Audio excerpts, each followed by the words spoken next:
Lock in, lock in, lock in. There he comes. Trump hosting a Rose Garden Club lunch at the White House. You know what's going to happen, everybody? You know what's going to happen, fam. We got a bunch of awesome news, honestly, and I just wanted to come and say hi and take a look at the price and hope you guys had an amazing lunch and let's just have fun, right? I mean, come on, it's a good day. It's a good day to listen to the president. Earlier today, we've had the Federal Reserve announcing some pretty big updates. Also, we had JD Vance in Israel also speaking. I was watching that while I was, eating my lunch. About Gaza and Israel and many more updates. Right now, we have this. Earlier today, we had the Republicans speaking about the shutdown. 12th is the 12th time that it's blocked by the Democrats, guys. Insane. A lot of people not getting paychecks, of course. You know that very well. So I'm very happy to welcome every single one of my XRP fam and crypto holders. John 360 in the house and more friends coming in. It's muted because they're playing YMCA. So they were playing YMCA right now. And I was jamming it. But then I remember, oh, yes, copyright issues. So we don't have the rights for that. So no worries. He's coming in soon right now. I saw him just walking right now. So he should be coming in. Donald J. Trump. What is he going to say? I have no idea. I have no idea what he's going to say. But it's the first time they're doing a luncheon right there. So I think it's going to be fun, exciting. Why not? Let's go ahead and take a look at the price of 251. Let's go ahead and do this. I like to see a much bigger picture. Why not? We're getting the Fox News 14.5 million subscribers feed. That's a pretty nice number. I like that. So who bought the dip of 1.20, 1.50, 1.80, 2 to 10? But Oscar is going to come lower. Oscar, we're going to crash lower. Oscar, you have no idea what you're talking about. I'm a nobody. Go ahead and watch Chris Larson, Brad Garlinghouse, all the OGs, please. But I know one thing very clearly because I've been doing this for the last 5 years. I'm going to keep buying XRP. I'm going to keep buying Ondo, HBAR, Algorand, Cardano, Ethereum, Bitcoin, and more.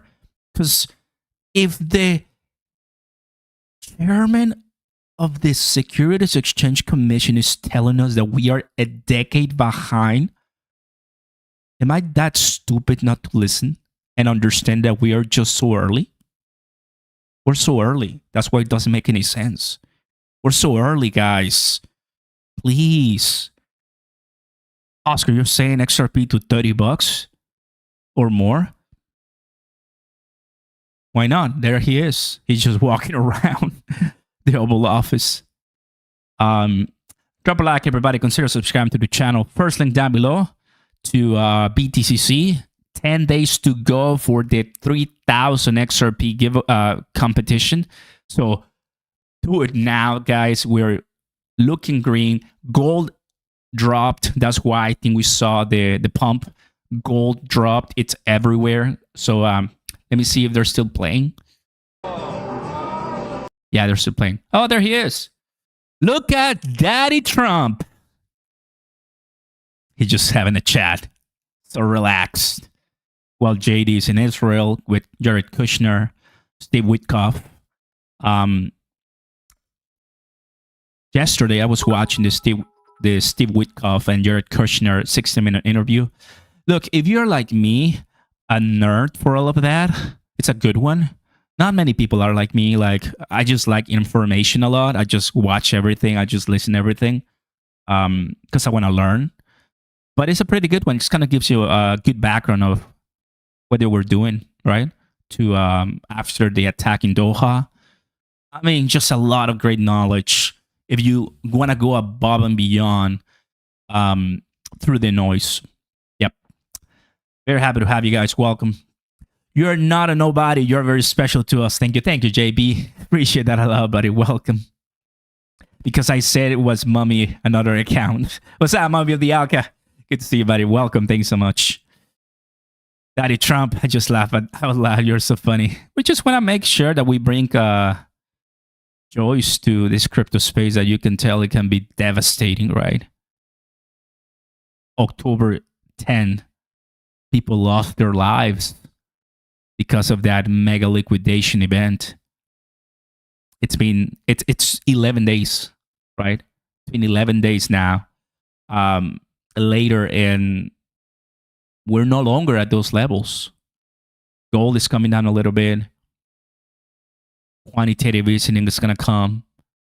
The shutdown still is in place, but once the shutdown ends, you know what's going to happen, my friends.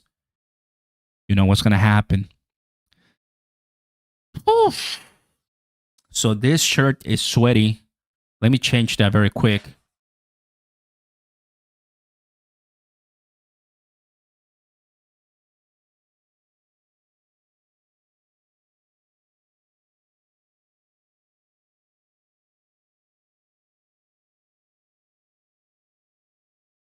Okay, good.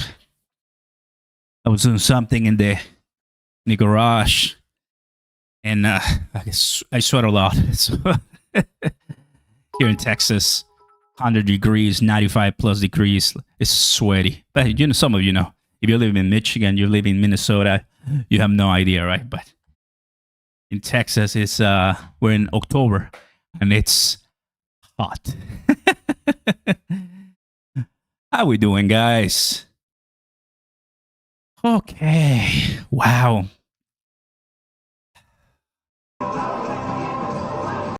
Yeah, still some music right there.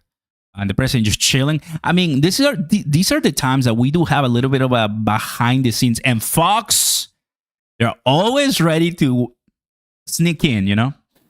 They want to sneak in and see, okay, what is he doing? What's he doing? Coupon. Yeah, I'm in Texas, brother. San Antonio in the house. Let's go, my. Oh, brother. That's nice. Morning smoke. Deshaun, what's up, brother? Good to see you. 3:15 by tonight. Love that. Love that. Woo. Guys, tell him in the comments, what do you think he's going to talk about? No way! Do you see that? Ah, that's baller.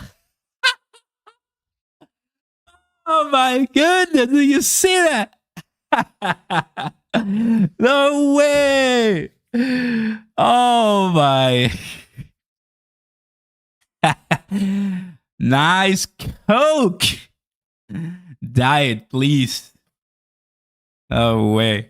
He's like, I need my Coke. I need my Coke. There he is.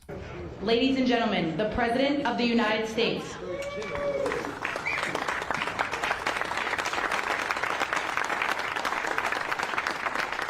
All right, fam, let's listen in. Hello, everybody. Thank you very much. Thank you. What a friendly group this is. No Democrats are here, right? Well, I want to thank everybody. This has been a labor of love. You know, we took over a building that was not properly taken care of. It just wasn't. It's a very special building, and we are taking care of it. This was grass, and when you have a news conference, and this was going on for many years, but everybody would just sink into the mud. It was extremely luxurious grass, especially when it was raining, because you'd go down about 5 inches into the mud. And when we had a press conference here, all the press standing back there, they'd be cursing me. The women would be lifting up their shoes, saying, "You've destroyed my shoes, this is terrible." So we got a stone that's the exact same stone and color as the White House itself, because we wanted the friendly feeling of that light color. And it reflects the sun, and it keeps you cool even in the summer. And we've had press conferences. We finished it about a month ago. This is, as you see over here, the Presidential Walk of Fame. And we had this long wall with half windows, because that used to be a swimming pool on the other side of the wall.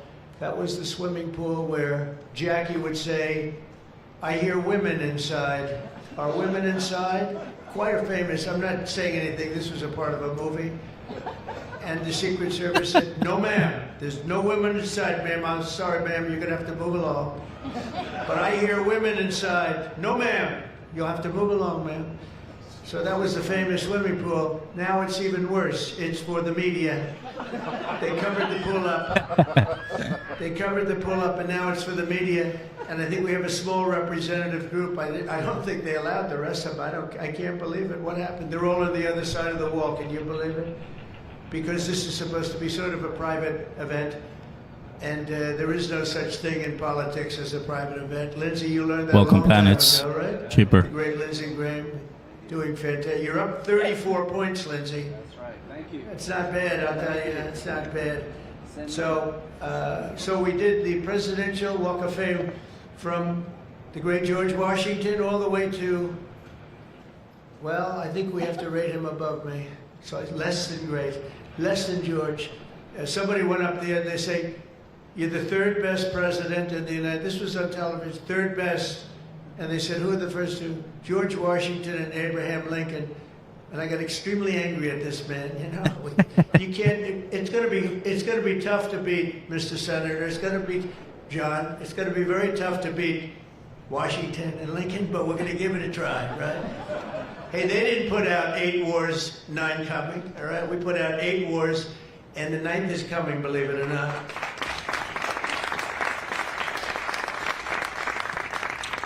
So I just want to say it's great to be with you. And when we're finished, later on, we're going to have a little quick lunch, and they do great food at the White House.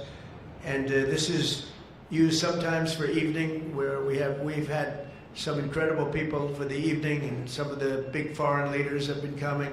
And most excitingly, on the other side, you see the fence and the wall. We're building a world-class ballroom. You know, for 150 years, they've wanted a ballroom here. We don't have a ballroom. We have a little cocktail area, but we don't have a ballroom. The East Room, it's called, is a very small cocktail area. It holds about 88 people if it's tight.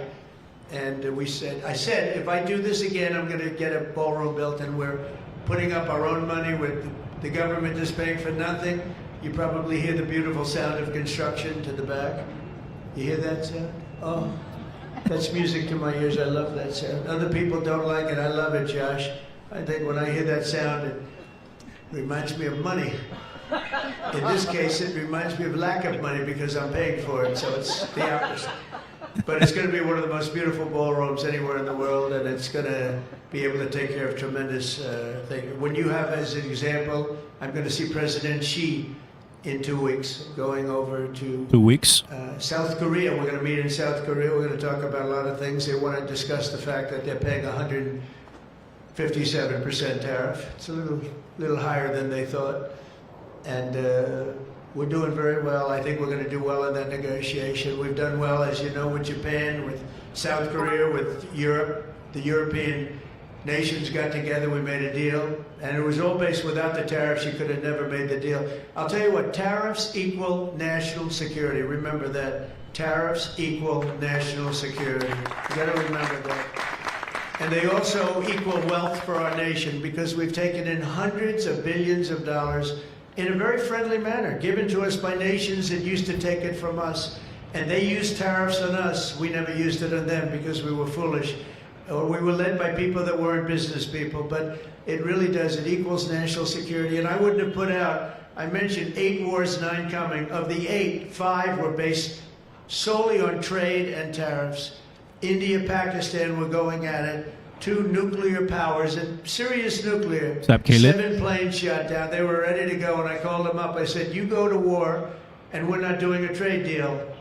And they said, well, what does one thing have to do with the other? I said, it has a lot. Your nuclear powers. Thank you, And if Darius. you do it, Welcome, we're not buddy. doing a trade deal. And 24 hours later, they called me. We have decided not to do it. We stopped the war. We stopped a potential disaster, a nuclear disaster, because of trade. And it's been really amazing. But the tariffs have made us a wealthy country. They've given us tremendous defense. They've given us things that we can do for other countries, very positive. But again, really, it's national security, it's national defense, and they are so important. And it's incredible that presidents, for the most part, didn't know how to use them, when to use them. If you go back, you'll see some of the presidents that were the most successful were believers in tariffs. And I even see foreign countries now that we are doing very well with taking ads. Don't go with tariffs. They're taking ads. I saw an ad last night from Canada. If I was Canada, I'd take that same ad also. But they're actually on television taking ads. But I do believe that everybody's too smart for that. We have a very, very big and important case coming up. We should win the case based on the legal merit. We should also win the case based on all of the things I just said. But we're a wealthy country again. Last week, as you know, they found $31 billion. They came to see me, sir. We found $31 billion. They said, we don't know why. I said, was this a good find or a bad find? It was a good find. It was a plus 31. We're used to finding negative 31s, right, for the last 30 years. I said, check the tariff shelf. Well, those tariffs haven't kicked in. Yes, they did. They kicked in 2 months ago. Check it. He comes back 2 hours later. Sir, you were right. We have an additional $31 billion, billion, not million, Lindsay, billion, that we just found from tariffs. They kicked in earlier than we thought. You were right. We're a wealthy nation again, and we're a nation that can be secure. We're a nation that can start paying down our debt. And with tariffs, we're the wealthiest nation ever in the history of the world. Without them, we've got to slog. We've got to slog. But remember this, other nations, including China, Japan, European nations, they used tariffs against us for many years. That's why we owe $37 trillion. That's why. But they used tariffs very successfully against us, and we had presidents that never fought it. But now you have a president that does fight it. So I just want to welcome you to the incredible Rose Garden. It's just an incredible place. It was done, we did it, brought it back to health. It was in very bad shape, actually, and we brought it back to health. First Lady Melania did a fantastic job on it, the surrounds and everything. It's all brand new wiring. You know, underneath there's a lot of wire, a lot of things. Everything brand new, everything beautiful. The only thing we did is we had to get a hard surface here because nobody could use it because of the grass. So I just want to welcome you, and I hope you're going to be here a lot. We're going to use it for meetings. We're going to use it for press conferences. Now we can use it. It was unusable before, and now we can use it. But everything that you see was redone. All of this was redone, and the whole White House is being redone. Some of you came through they call the Rose Hall. They call it different names, but you probably noticed. I don't know if you came through this door. Did you notice the white marble floor that was put there? That was made out of Home Depot tiles, about 1 foot by 1 foot. They were all broken, about 30 years old, and I replaced it with book-matched marble, paid for by your friend, President. DJ in the house, welcome, buddy. It's amazing how French, people thank like you. it when you say you paid for it. When I say I paid for it, they say, "Oh, I love it." But they did a beautiful job. They're great talents. They're very talented marble people I have, and they replaced it with beautiful Paradiso marble and statuary marble, and it's really, really beautiful. I want to thank the outstanding leadership team, and you really do have that majority leader, John Thune, who's been my friend. He really, really has done an amazing job. Thank you, John. Thank you. Done an amazing job. I didn't get to know John as well in the first term, and I've gotten to know him very well over the last 9 months, John, and you're doing a fantastic job. Thank you very much. Really great. Majority Whip John Barrasso was outstanding man. Thank you, John. Thank you. I know them. Great guy. Barrasso. Conference Chair Tom Cotton. He Tom loves Cotton, the of course. military. He Big loves guy in the- crypto. He A good loves one. the military. Policy Committee Chair Shelley Moore Capito. Shelley, thank you very much, Shelley. Vice Chair James Langford. Very good, James, thank you. And you know, we have everybody but one person here. You know, everybody showed up. I figured you'd have I'd say 40 would have been a good number, right? We have everybody, we're just missing one person. You'll never guess who that is. Let me give you, he automatically votes no on everything. He thinks it's good politics. It's really not good Romney? politics. He's an automatic no. But I don't know. Look, if he wanted to come, I'd probably let him come, right? I'd let him come. Begrudgingly, but would let him come. And National Republican Senatorial Committee Chair, an unbelievable guy, Tim Scott. You know, Tim Scott, guys. I don't know if it's going to go. But Tim ran, and he was very Big guy. effective and very good. But he was on the debate stage and everything else. He was good just because he's good. But he wasn't as good as they thought he was. And when he got out of the race, he endorsed me almost immediately. And I used him as a surrogate. And I wasn't sure if I should because, you know, sometimes I want a total lunatic to get up and fight for me. And Tim is a really good person. So I wasn't sure. And I put him on the stage, and he ripped the heart out of everybody. Revenge, welcome, buddy. He was so brutal. He was so unbelievable. It turned out to be absolutely one of my best surrogates. And it includes a lot of you people that were here. You were all surrogates. But Tim ripped these people apart. And after watching 2 or 3 times, then I wanted him all the time, right, Susie? I said, I want Tim Scott, get up there. But he was so good. And I said to him, Tim, when you fought for yourself, you were much different. When you fought for me, you were a tiger. You were like unstoppable. You really was. You all saw that. What's the difference? He said, I've never liked selling myself. And I love selling somebody that I really do believe in. I really believe in you. And I just felt that way.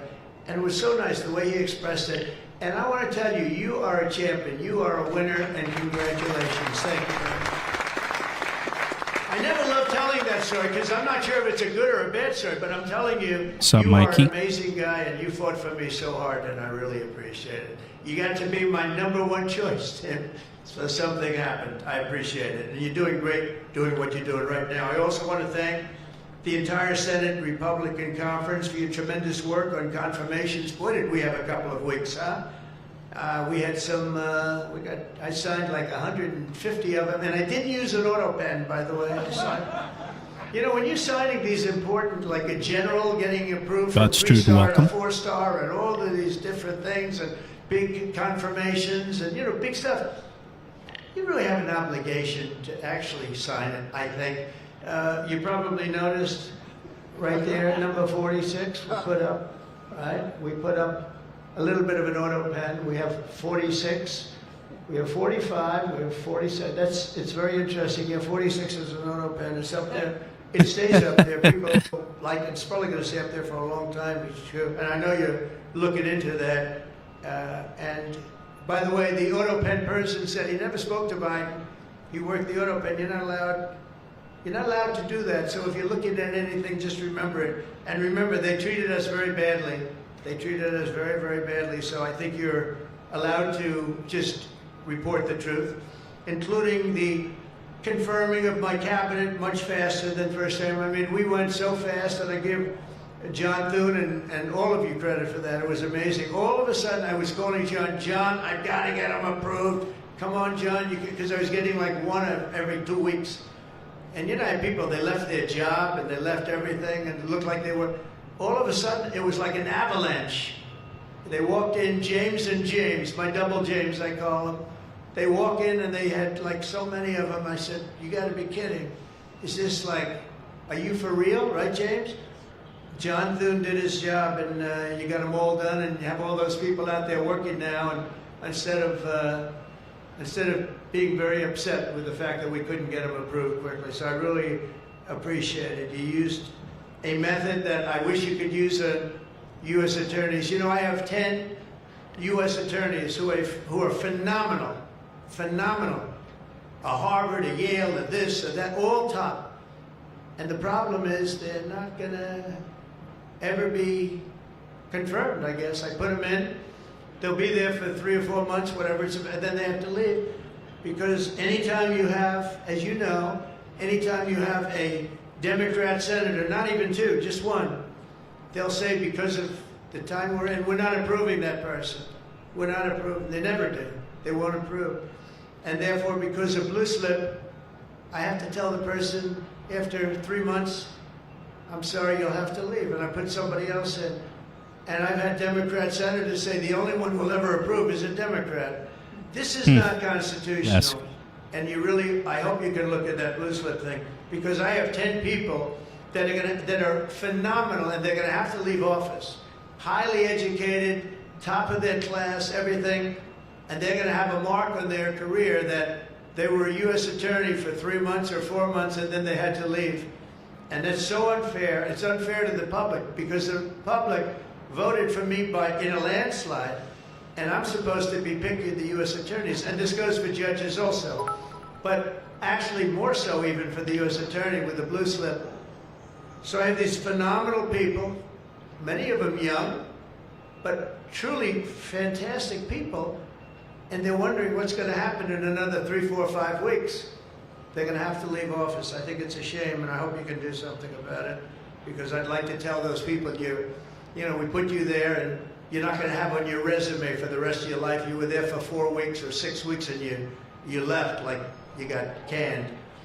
So I hope you look at that. Very important. And after your pivotal changes to the Senate rules last month, as a result, this is what you did, the unprecedented obstruction by the Democrats. We've confirmed more than 175 public servants, people that are phenomenal, to keep posts, and that's just been over the last couple of weeks. It's an unbelievable thing what you've done, John, all of you together. So working closely with me and House Majority, the Republican Senate also gave us the largest working class tax cut in American history, and you passed the Lincoln-Riley Act to throw illegal alien criminals out of our country. You passed the Genius Act and the Take It Down Act with the support of our Ghost, wonderful my man. First Lady. She got, by the way, she got actual support from the other side. It was Bump it up. bipartisan. I think Rand didn't vote for it again. I think it was only Rand did. We had bipartisan support other than maybe Rand. But another one I'm going to ask you to vote for, and it's in the House now, and I hear it's doing well in the House, James. It's case law. A young lady named Kate Steinle, I remember it so well, probably 8 or 10 years ago now, in San Francisco. She was holding hands with her father on the San Francisco pier, looking out into the water. It was beautiful, everything was beautiful, but the person wasn't beautiful that did this. And this was an illegal alien that came into our country 5 times, was thrown out 4 or 5 times, I don't even know, but a lot, and came back and shot her through the head. And she went down and she looked at her father, Daddy, Daddy, something happened, and she immediately passed away in his arm. And I mean, you can imagine, it was so sad, such a beautiful, beautiful, beautiful person. Father was destroyed, you know, virtually destroyed. And they passed they wanted to pass what they call case law, and it's now again in Congress, and I hear we're going to get it passed in Congress, and when it gets up to the Senate, I hope you guys can pass it. And basically, very simply, it says that if you're an illegal alien and you come in and you get thrown out, if you come back and get caught, you have to spend 10 years in jail. Very simple. Very simple. If they would have had that, Kate Steinle would be alive today. That was a big event at the time. If you remember Bill O'Reilly, for those of you that like Bill, I think I like Bill, but he was the one, he devoted his life to that law, trying to get it passed. I think it's time that we pass it, so that if you get taken out of the country and you come back illegally, knowing that this law is in existence, you go to jail for a 10-year period, and it's going to keep the repeat offenders from coming in. It's going to really keep them from coming in. Senate Republicans have already voted 11 times to get our government back and open for business. We have record business. We're going to be, I think, by the time I hit month number 12, I think we're going to have $20 trillion of investment. We're over 17 right now. As an example, President Biden had less than $1 trillion for 4 years. We're going to have $20 trillion in less than 12 months, and we're over 17 trillion right now. So it's the largest amount in our country by far, by many times. That's in our country. But here's the one. It's the largest amount in the history of the world. There's never been a country that's had anywhere near 17, or it will be 20, and it's going up fast. A lot of it's because of tariffs, because they're coming in because they don't want to pay tariffs. In other words, they make their product in a certain country, and they used to just send it in here, and there was no charge. What's up, buddy? Absolutely. Now, if they have to pay a 20%, 30%, 50%, 100%, or 2% tariff, they say, well, it's better if I build my plant in the United States. It always amazed me I did this first term. We had the greatest economy in the history of our country in first term. We had COVID, and we did a good job with that. That was a curse for every country in the world. It was terrible. But we had the greatest economy we ever had. But if you remember, I started the tariffs, but I held it off because it wouldn't have exactly been good at the time to tell France, you know what they were going through, you know what Spain was going through and Italy was going through. That, by the way, we're going to charge you tariffs. But I had started the process. We were going, the country was doing good. And I took in hundreds of billions of dollars from China. I put the full tariffs on China. Biden left the tariffs because he couldn't, it was too much money, but they gave so many exceptions that they were essentially meaningless. In other words, here's the tariffs, but you don't have to pay if you look at somebody the wrong way. You don't have to pay. So they didn't pay very much. But with me, they were paying hundreds of billions of dollars. And again, I have a great relationship with President Xi. I expect to be able to make a good deal with him, and I want him to make a good deal for China, but it's got to be fair. For years, they were making $500, $600, $700 billion, $700 billion, and we'd be making nothing. It was a one-sided. Honestly, we built their military. We built China's military with the money that we lost for so many years getting ripped off. So now we're going to have a fair deal, and I think we're going to have a very successful meeting. Certainly, there are a lot of people that are waiting for it. Maybe it won't happen.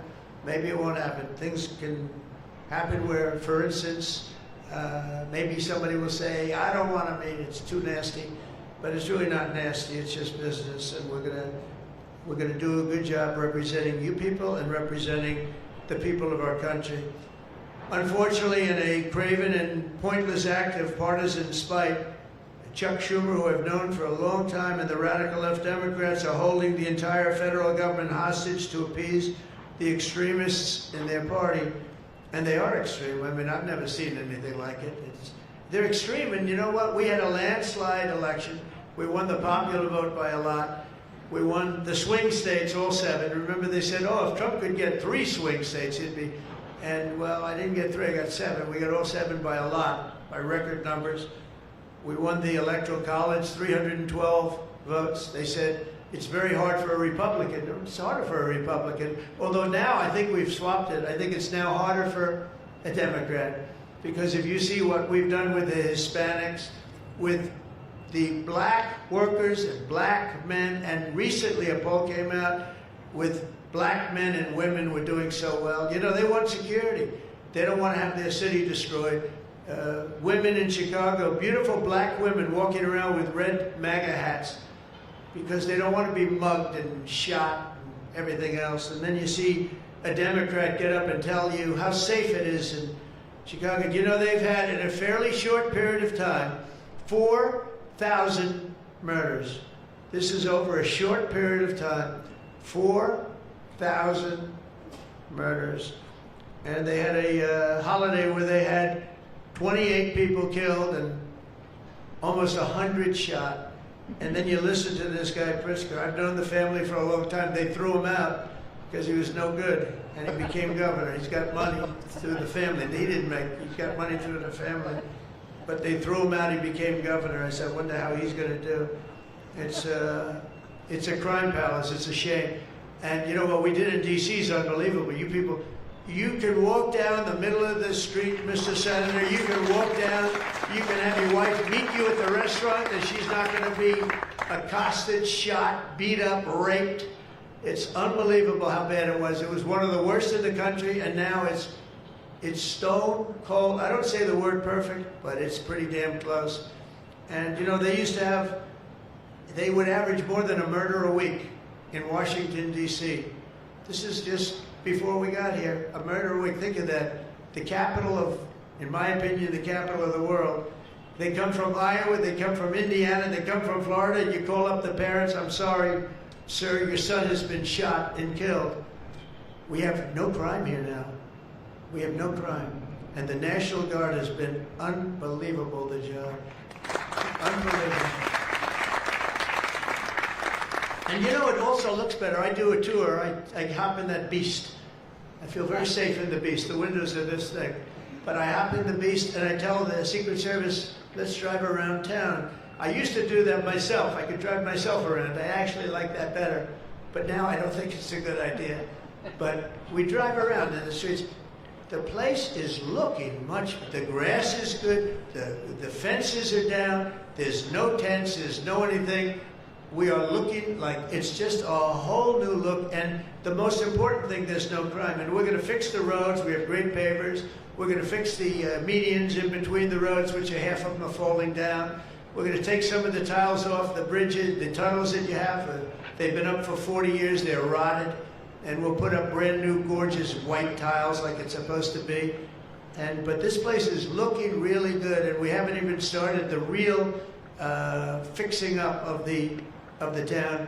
We're getting rid of the graffiti. You notice there's almost no graffiti anymore. A lot of that beautiful statuary marble and red graffiti all over it had bad signs up, and it stopped. We've taken out 1,700 career criminals and people that came in through an open border. They came in through Biden's open border, and we've taken them out. The thing having to do with all of the elements in the great, big, beautiful bill, I'll tell you, it's amazing what we've done. $200 billion in costs for medical. Well, we've done $50 billion for rural hospitals. And remember, no tax on tips, no tax on Social Security, no tax on... Think of all of these things that we've done. This is the biggest, this is the greatest bill. Social Security, no tax on overtime, but no tax on tips. I got that from a waitress in Nevada. I was making a speech, and I'm at one of my restaurants in the hotel I own there.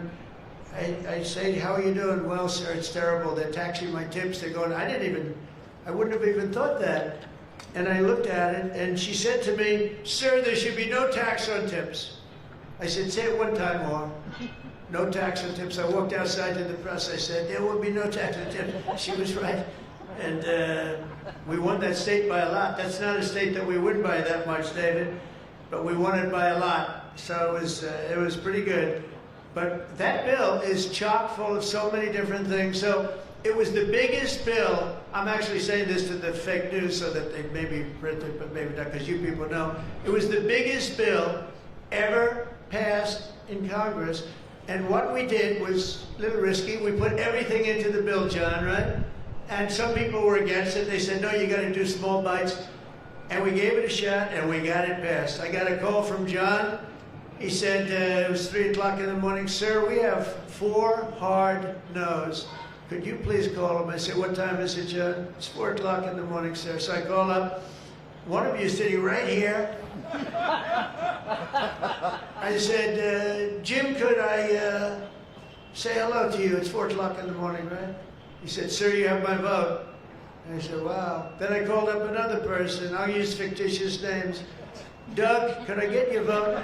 You've got it, sir. Then I called up another one. How about Josh? Can I have your vote, Josh? Because I like Josh. And Josh, who can be very difficult, said, sir, you have my vote. His wife was screaming at him on the other side.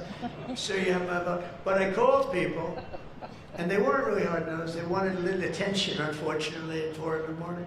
Sometimes I like the ones that don't like the attention, but we'll take it anywhere we can. And we got it passed, right, John? And nobody thought that could happen, because you have a small majority. And how about in the House, we had a majority of 3. We actually went down after that for a period of about 2 months. We went down to a majority in the House of 1. And I kept saying, you know, because I tell you, Mike Johnson's great. The team, these 2 teams, did you ever see 2 people more different? One's tall, one's slightly less tall. You want to be clear?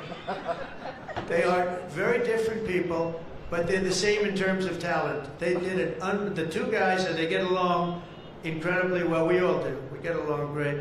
But we passed a bill. We don't need to pass any more bills. We got everything in that bill. There's nothing else we have to put. We got the largest tax cuts in history. We got the extension of the Trump tax cuts. We got all of these things. And, you know, remember, they lie.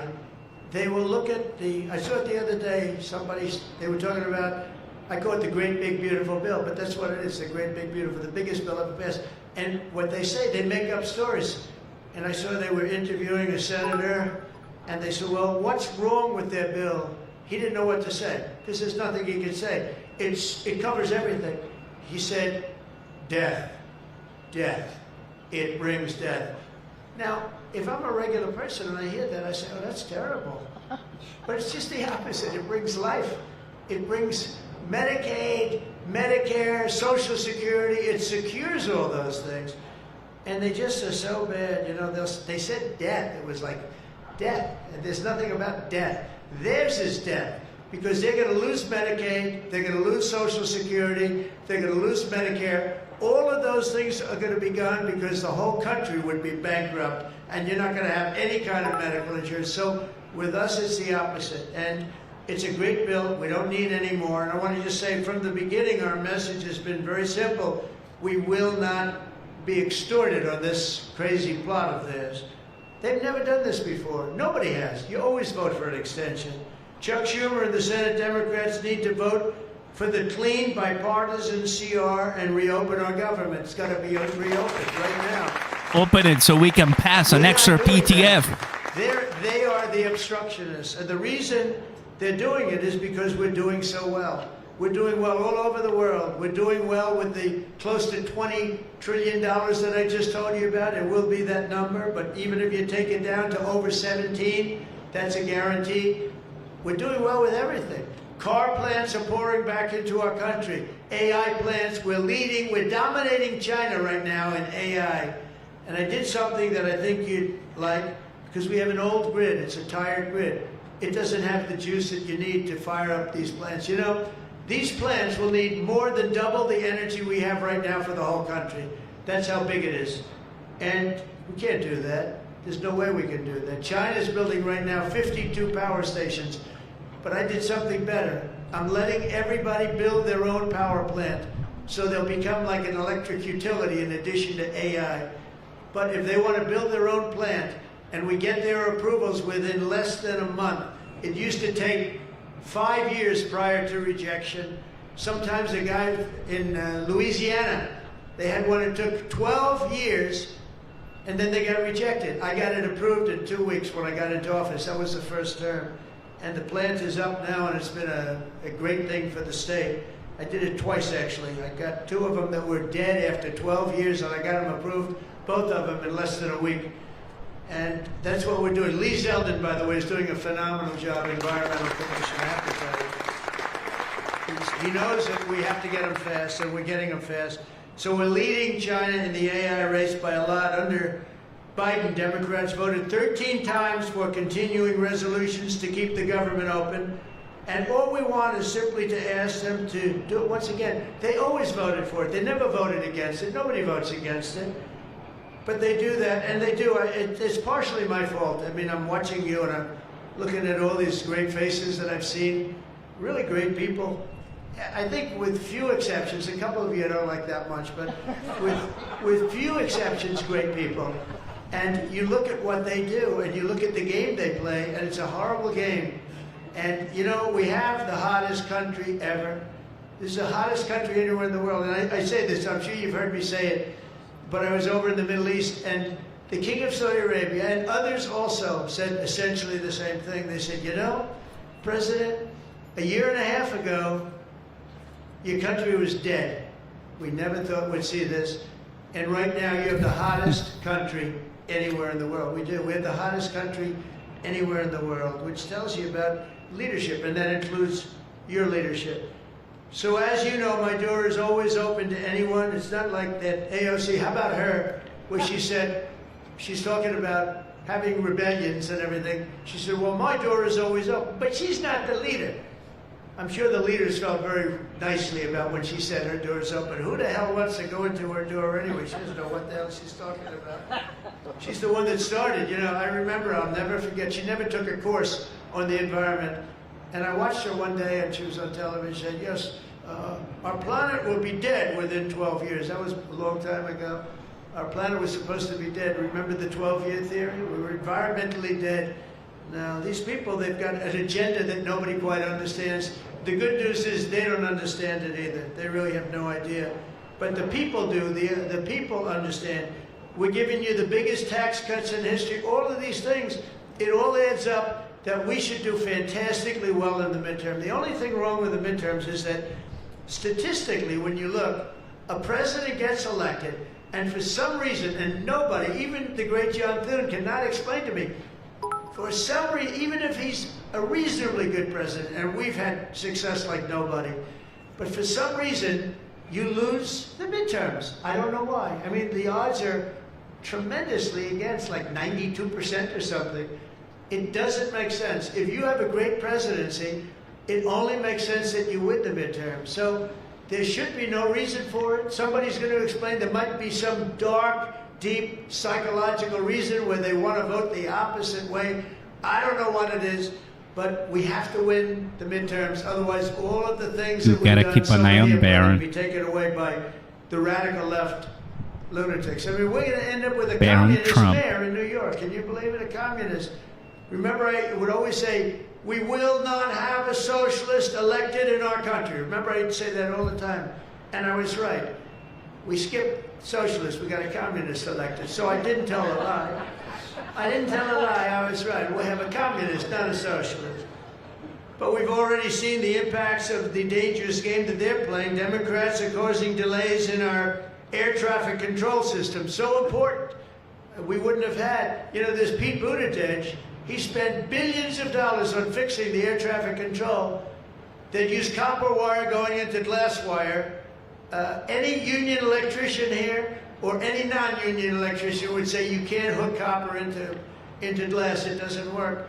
They spent billions of dollars. They turned on the system, and it was stone cold blank. We're getting a brand new system. We have bids out now. We have 3 great companies bidding. And I want one bid. Sean Duffy's doing terrifically. I want one bid. I want just bid, and they're responsible for everything. Not we had. They had like 1,000 contractors. Every contractor, they're all running around.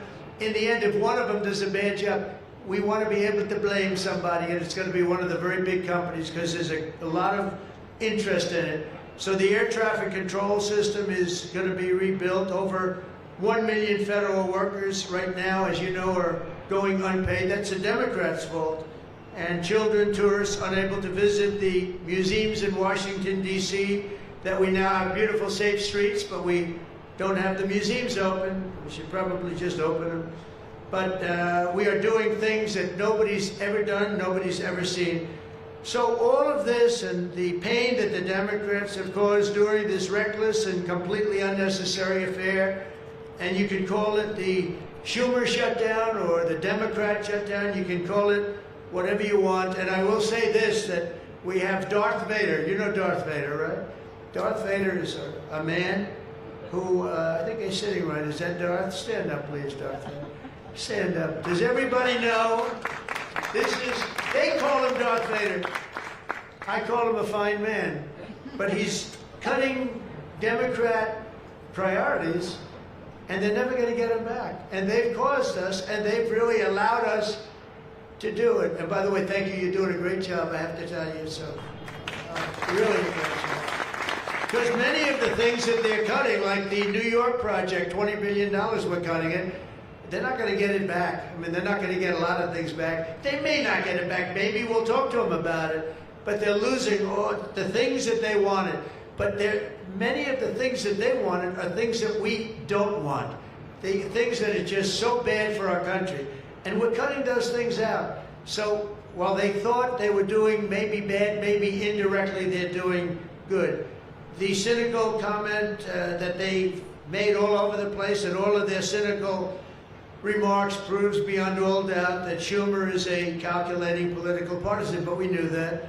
But he's somebody that's in deep trouble. He's losing in all of the polls. He's even losing to AOC +3. Remember +3? What happened to the +3? Are they still around? I had one, I met when I was at the United Nations, I met the president of Somalia. And I said, I have somebody I'd like to give back to you. He said, no thanks, we don't want her. Oh, He boy. didn't want anything to do with her. But today I'm calling on every Senate Democrat to stop the madness, to let our country get back in the greatest moment in the history of our country in terms of wealth, in terms of job creation, and in terms of investment coming in. These guys go on strike. It's really a shame. So I'm asking them to be smart. It's not working. They're getting killed in the polls. The public understands what they're doing. They're doing the wrong thing. And with that, I just want to say welcome to the White House. When we're finished, they do a great job. When they're finished, we're going to all come in. It'll be a little crowded, but that's okay. To the Oval Office, we'll talk a little bit, a couple of minutes. Got some interesting things. And I think I'd like to have, if I could, John, come up and say a few words, and we can close it out. And by the way, this is an open mic. It's open to the world. I think they can hear me out in the street. If anybody wants to come up and say after John, say we're all friends, and you can speak your heart out. But we've got to get our government open, and the Democrats are trying to keep it closed. Thank you. John, please. Well, Mr. President, thank you for having us. This is the 4th week of the Democrat shutdown, but we are all here today because your Republican team in the Senate is unified. This is now the longest full shutdown in history, but everybody here has voted now 11 different times to open up the government, and we are going to keep voting to open up the government, and eventually the Democrats, hopefully sooner or later, are going to come around. But Mr. President, your agenda is the right one for this country. This is your team. We are your partners in achieving and implementing the agenda that you campaigned on and the American people voted for. And you just mentioned it has been a series of promises made and promises kept, whether it's national security, whether it's the border, whether it's the economy, taxes, regulations, energy, Trump newborn accounts, school choice. You look at what we've accomplished so far. It is a remarkable, remarkable team and a record of accomplishment that can't be matched. And I would argue, at least in my time here, but perhaps in all of history. So thank you for your leadership, and we will continue to be good partners and work with you to get the work done for the American people. And let's hope that the Democrats get wise, and starting perhaps even today, vote to reopen the government so we can get back to work for the American people. Mr. President, thank you for having us at your home. You have beautiful homes, and thank you for everything you're doing to make this such a beautiful place. This is America's house. We're delighted to be here. Thank you.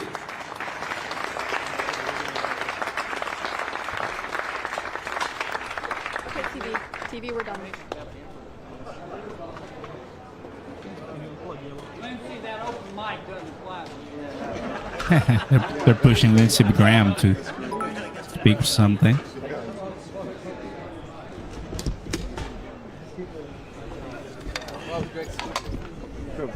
Or not. They're like, nah, let's just chill right now. Yeah, they're gonna go ahead and eat. Bam! That was Donald J. Trump and some of the GOP listening and speaking, and well, maybe the meeting won't happen. We'll see. We'll see. Hopefully it does. We get those tariffs under control because, you know, they liquidate a lot of people and it's not fun. It's not fun. You know that. Guys, I saw this one earlier today. Chris Larson just uploaded 50 million XRP, still buying the hype. He's cashing out. You're holding the back. People fudding, right?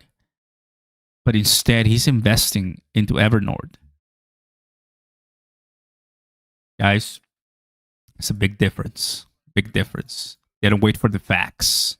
And it happens all the time. Happens all the time, but we are here for that locked in. And I believe this one already. Oh, it's still going actually, but we can't see. Let's see, somebody coming into the mic. No. Okay. Kind of weird.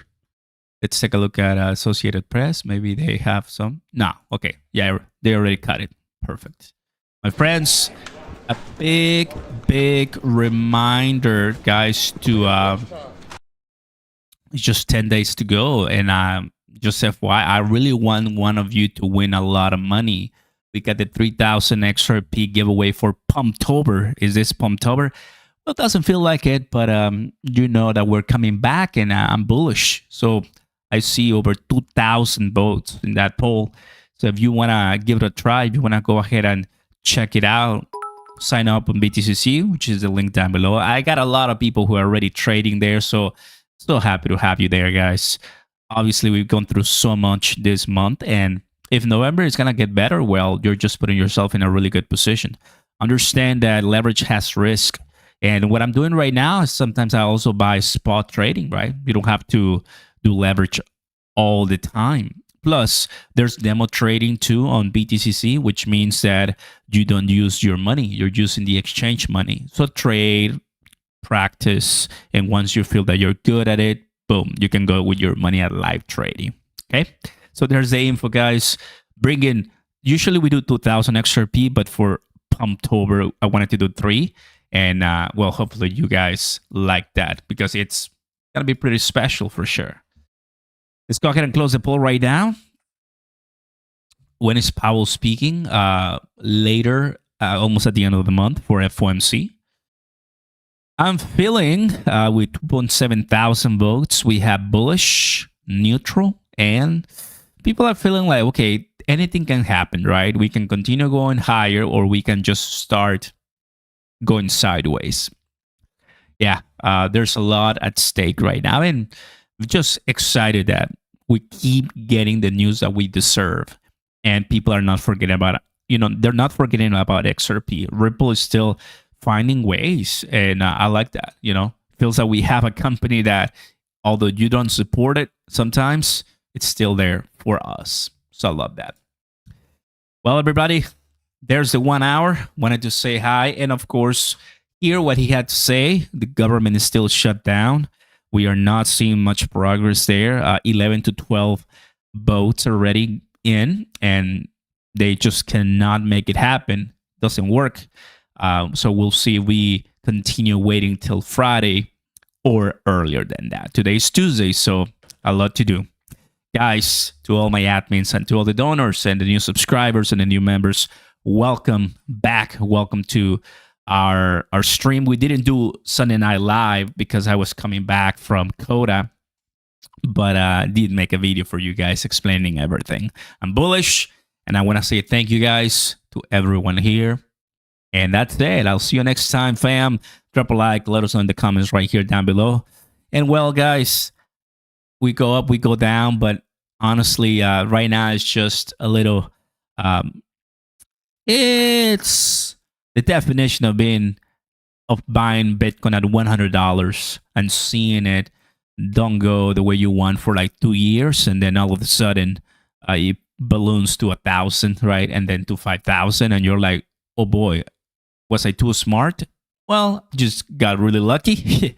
So I'm not really buying. I don't want to buy XRP at, give or take, $7-8. I think $7-8 to me is like, you know what? I'm so happy that I loaded up bunch under $3.